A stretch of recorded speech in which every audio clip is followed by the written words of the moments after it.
Yu-Gi-Oh is a trading card game we love, but is it worth the investment we make into it sometimes? In this series, both Sparkman and myself discuss whether a new set to be released or older set is treasure or trash. We give our opinions on different areas of the set, whether it be reprints, money cards, and the different archetypes that are new and the ones that are getting support. But with the economy experiencing inflation and that trickling down into the Yu-Gi-Oh card game, can the demand for Yu-Gi-Oh hold up with the surge in price for products? What's up, guys? Hotshotfrontier back at it again with another video, and I have here Sparkman. Sparkman. You guys know it. This is episode 6 of our series, Treasure or Trash. Heck And yeah. guys, hell yeah! And guys, look at that. We're doing Battles of Legend, Crystal Revenge. Now I know the set came out a while ago, but guys, after this episode, I promise you we're going to be back on track. Okay, right, Heck Sparkman? Yeah. Busy schedules. Busy schedules. Life Yes. is just crazy. But guys, we're back on the grind. Let's go over the starlights of the set, right? Absolutely. Heck yeah. So the first one we have here, the highest is Access Code Talker, $450. Now, Is it though? yeah, that's the thing, right? It used to be, but if we look over here at Exodia, the Forbidden One, $779. That's kind of crazy, right? But is it really $779? What? Guys, Who bought it? Someone explain to me, because I definitely don't understand. I just absolutely crazy, right? I'm not gonna say anything. I have a feeling someone was intoxicated on Christmas Day. Oh man, I have to Like- I have to think something along the lines of that. I mean, he bought it or she bought it Christmas Day at $1,800. it was probably a mom. I said like, my son likes Yu-Gi-Oh cards. This is a good deal, right? Oh my god. I've heard that. Is this one of the Pokemon cards? Right? Oh my god, dude. That's insane. It was crazy, right? But even regardless of that, Exodia, I think itself was like $500 or maybe $450. So it was kind of like near Access Code Talker. But personally, I wasn't a fan of the Access Code Talker, like Starlight Rare. But like over time, it does look really good. So I can kind of understand it, honestly.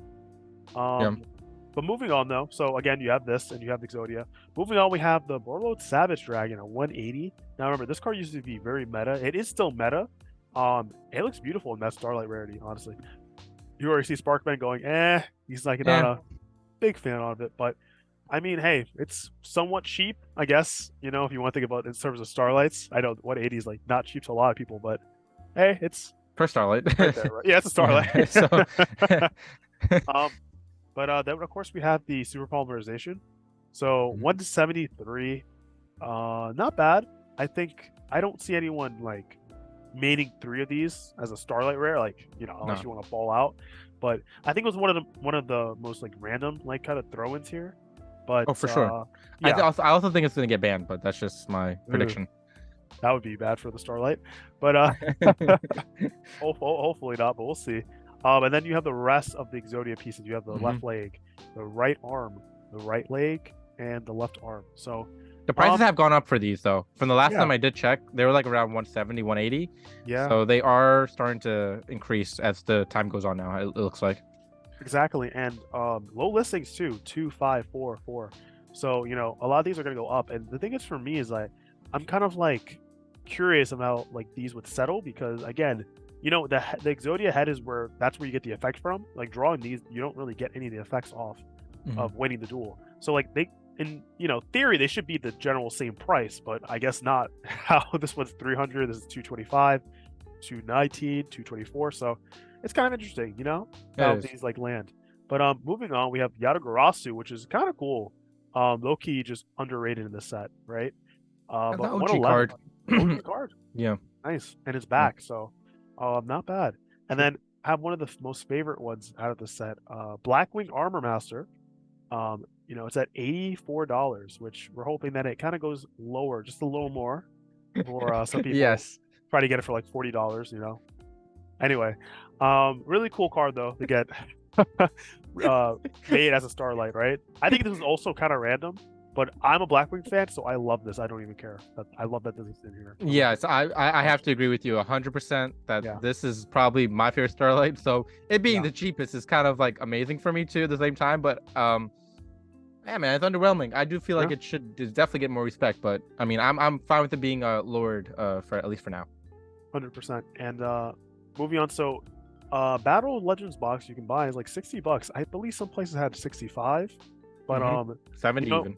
Yeah, even 70. And you really have to be careful when you buy boxes on TCG Player, only because it could be from a case that already the Starlight was already pulled, so you don't have any chances of that. But if you don't care about pulling a Starlight, then just go ahead and buy a box of TCG Player. And it doesn't always happen, but you just never know, right? So just be cautious of that. And the highest card other than a Starlight in this set is actually Access Code Talker, which for $25. So this set has a very low ceiling. Like, if you want to make your money back, it's very hard to do so, unfortunately. But I mean, I'm happy for people who want to pick this card up, and not only just pick it up, but also in secret rare, just like from Eternity Code. Very nice. It's a good pickup for $25 if you don't have one. It's definitely a good pickup. It's kind of this box, it keeps on hovering around 50 to 60 itself, just because of how low in price these cards are, and if it's really worth picking up a box, because you're only picking up a box if you can pull a Starlight. That's really all that you're picking up this box for, right? I mean, right, exactly. you're looking at the next listing after Access Code, it's $7. I mean, that's a huge jump. It's crazy. So again, like Sparkman said, like this huge jump right here. Toon Black Luster Soldier. Really happy I sold my ultra rare copy at like I think $50. Whew. Way before. But really, if you want to play tunes or just collect tunes, $7 is not bad. Amazing. And then again, like we just said, like Royal Savage is a very good card to have, and for a secret rare like rarity, $6, not bad. Celine is one of those cards as well that kind of was like, is it good? Is it not good? Or it kind of got underlooked, I would say.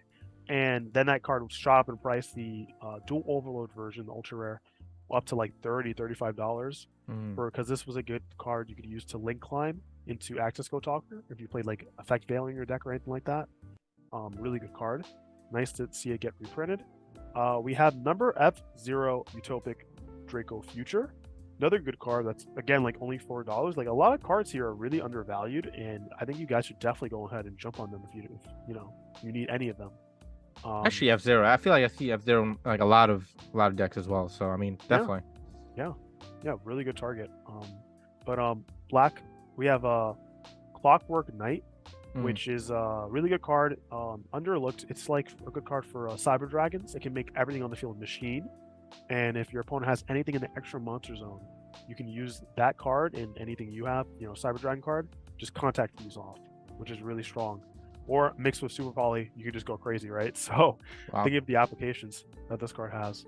But like one of the last two cards I want to talk about is we have Chaos Space. This card, only had the one printing in Tune of Chaos, and it shot up to like I think $14, $15 just for that ultra rare copy. One, and now that it's getting reprinted, $2 is not bad long term. Like, if you guys hold on to a few copies of this, I think you do very well. Since it's proven like time and time again that this is a really good card for those type of decks. But the last card I kind of want to talk about is Fusion Destiny. I know people aren't really running the DPE engine as much, really, so it's kind of low. But I mean, hey, it's a really good card, and in secret rarity, like, you definitely pick that up. A lot of these cards, again, that's what kind of like, all right, you're not gonna get your value back with this set, but you're gonna pick up a lot of these cards that were really expensive in a higher rarity. So that's one way like where it's kind of worth it. But Sparkman, do you have any thoughts on the set? The set in general, I think, is pretty cool with the Starlights, because there's 10 Starlights in here, which is kind of, I mean, that's kind of nutty itself. But the problem which I tend to see in a lot of sets these days, or I mean, not a lot, but most, there's only like 2 or 3 cards worth getting to make back your money, and then everything else is just like like in the dumpster fire, which is honestly not a good sign for Konami. With you're seeing all these amazing cards getting reprinted, but they're so undervalued, but they're not like easy to pull either, so it's kind of weird. It's not like Barlow Savage Dragon and all the other cards are like they're like really easy to pull in the set. It's just they're being really I mean, the price is kind of ridiculous. Like it's $6 for a Borderload or like $4 for F-Zero, which is, I mean, heavily used. Great that it's accessible to more of us to buy it, but at the same time, it's like, how are the set gonna sustain, right? Like, how are people gonna want to buy the set if the only chance of making back your money is either pulling not even access code talker. You'd have to pull like what 2-3 access code talkers to make back your money for a box, and then I mean, so you're really just looking at, you know, in all honesty, pulling a Starlight, because that is the only way you make back your money. So I think the set is underwhelming in that sense, but it's really cool reprints and some really cool Starlights otherwise. Exactly, well said. I think that, you know, a lot of cards like the Evil Twin reprints, the Lynx 2s, I was like, that's like one of my like best reprints that I got. It's cards that got reprinted in this set. Yeah, the Evil Twin, And yeah, that's crazy. look at that, like they're below $1. Like it's insane. It's absolutely insane. So a lot of stuff to just go ahead and pick up in this set. There is. Right? It's just really like surprising. Like DD Crow's at 69 cents. Like that's a card that like I mean, a lot of people do use. I mean, that's still to this day. I will say I have a fan favorite just because I love the episode of Dungeon Dice. There's like a dice dungeon card in here, so just just like a card like I think it's on the 3rd page, it's like towards the bottom I think, but it's one of my favorite cards just because that was one of my favorite one of my favorite episodes. It just looks awesome. Like it just reminds me of that, you know, that episode. Actually, as you know, now that we're on the topic of that, Thunderbolt I noticed here is a card that I have to actually get myself because just it being in that episode as well, like you know, it's nostalgia. Yeah, you just love things like that. But I think we're ready to move on to the rating section, right? Yeah, 100%. So after everything we've taken in today, what rate, like from 1 to 10, what would you give this? 10 being high, you know, 1 being low. You know, at first I wanted to give it really like a low score. I mean, I'm looking at the whole general sense of the set too. It just kind of like, I think I'm gonna give it a 7.3. 7.3. I'm not gonna lie, I was thinking about giving it like a 5 or 6, but because of like, how do you make back your money with this set? Like, you just have to pull a Starlight, and you're not guaranteed a Starlight per case, and that's like the other part to it. So even if you buy a case, you're definitely going in the negatives with this. Like, there's just no way you're making back your money unless you're pulling Exodia head and someone's buying it for $1,800. Like, you know, like, congratulations. That's a 30 out of 10. Yeah, right. Like, it's just, I don't know. I just feel like in my sense, it's not really like a worthwhile set unless you're pulling a Starlight. But I mean, it's really cool otherwise. 10 Starlights, I've never seen that before. I mean, there's a lot of great reprints, don't get me wrong. It just, again, I just don't know how you make back your money buying this. So yeah, 100%. I think for me, I'm actually gonna do a 7 out of 10. Okay. You know, because just exactly how you said it, if your mindset is to make your money back, because I think it's for us, I think it's that YouTuber mindset of making your money back from a box. So, but again, not everyone has that mindset. No, of course not. Mine is 7 out of 10 because of the reprints. You know, even though they're lower, they're undervalued. Not thinking about trying to buy a box to make your money back. It's still a really good chance for you to pull these cards and, you know, use them for the stuff that you really want to use them for. You know, the fact that we got the new Crystal Beast, the Advanced Crystal Beast, which is really cool. Or like you even said, the Dice Dungeon, like the whole dungeon like type of like monsters kind of getting in the set is also really cool. So I think I want to give it like a 7 out of 10 there. Now I could do a lot better, definitely, but I kind of do like, for some reason, all these Starlights in the set. That's like a new like experiment for them. I don't think they've done that before. Yeah. So, yeah, I mean that's my reason at least, right? Yeah, I mean, and if we have to give it a treasure or trash, what are you giving it? I'll give it a treasure, but like the lowest form of a treasure, like barely a treasure, just because of these reprints. But what about you? I gave it a 7.3, and you gave it a lower score at a 7. But the thing is, the way I look at it, I'm gonna say it's a high trash. Oh wow! So okay, so it's so my line's right here, and then this is the border, and then his is like right underneath that border. It's like right underneath that border. And the reason why I say that, and again, it's just the way I look at the set overall. It's just, I know most people's mindset is like, oh, I just want to buy a box to have fun opening and stuff. But at the same time, it's like, yeah, man, you want to have fun, but you want to have fun opening something that's worthwhile to get. There's nothing worthwhile getting in this set unless you're like, in terms of like getting your money back or anything like that, unless you're pulling like 3 access code talkers, which you're not doing. That's first of all, you're not doing that. Realistically, no. And I mean, the Starlights, it's just kind of like, it's not there yet. in the future, you're probably gonna see like all the pieces of Exodia and the head of Exodia and everything like that. You're gonna see those things go up in so much value, like it's Absolutely, like You crazy value. Think of it like this: like Rising Rampage, like Yeah. Appaloosa, like the highest card of a Starlight that there is, right? Yeah. When it first came out, it was not that much money.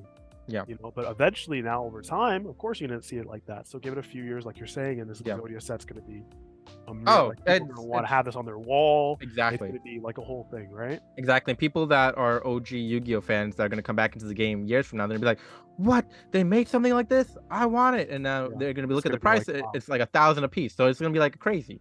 So, I mean, long-term value of the Exodia pieces and the head and everything like that, it's gonna be great. But right now, we're talking about right now, it's not worth it. It's like just not worth it because it's so impossible to pull. Yeah, it's worth it just to buy it singly, but it's impossible to pull. You're not guaranteed one per case. Exactly. So, that's my take on it. I mean, I do like the reprints in the set. They're, like you said, the Evil Twin cards, those are amazing. You got the F-Zero, you got Borreload, you even got the Tomb Blackluster Soldier, you got Access Code, Chaos Space. I mean, you got some really key cards in here. It's just they're also undervalued to that sense as well. So, right, absolutely.